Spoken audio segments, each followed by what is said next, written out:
एक मूर्तिकार होता, तो मूर्त्या बनवायचा बी आणि आपल्या लहान मुलाला मूर्त्या कशा बनवायच्या हे शिकवायचा बी, आणि ते पण मुलगा लहान लहान मूर्त्या बनवायचा. वडील मोठ्या मूर्त्या बनवायचे आणि मुलगा लहान मूर्त्या बनवायचा. बाजारात विकायला गेले की वडिलाची मूर्ती 500 रुपयाला विकायची आणि मुलाची मूर्ती 100 ते 150 रुपयाला विकायची. मुलगा तेवढ्याला खुश व्हायचा. मग हळूहळू करता बापानं रोज शिक्षण दिलं त्याला, तर काही दिवसांनी बापाची मूर्ती 500लाच विकायची आणि मुलाची मूर्ती 1000 रुपयाला विकायची.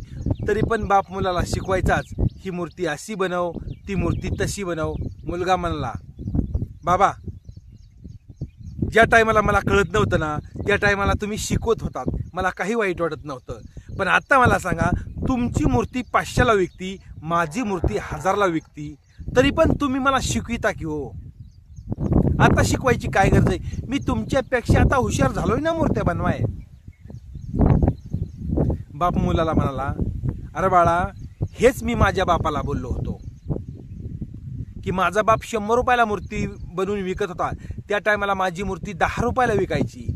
ज्या टायमाला माझी मूर्ती 500 पर्यंत गेली आणि माझ्या बापाची 100 पर्यंत विकत होती ना, त्या टायमाला मी माझ्या बापाला म्हणालो की तुमची मूर्ती 100ला विकती, माझी 500ला विकती, आता मला शिकवू नका. तर आता मी म्हातारा झालो तरी माझी मूर्ती 500पेक्षा जास्त विकतच नाही. तसं तुझी जरी 1000ला विकत असली ना, तरी ती 1000पेक्षा जास्त विकणार नाही. त्याच्यासाठी शिक्षण हे महत्वाचं आहे. 1000वाली मूर्ती कशी 1500ला विकल याचं शिक्षण मी तुला देतोय. तसं मित्रांनो, आपण किती जरी हुशार झालो तरी बापापेक्षा हुशार आपण नसतोच. बापानं काहीही सांगितलं तरी आपण ऐकायचं आणि बाप कधीही आपल्या भल्यासाठी सांगतो बरं.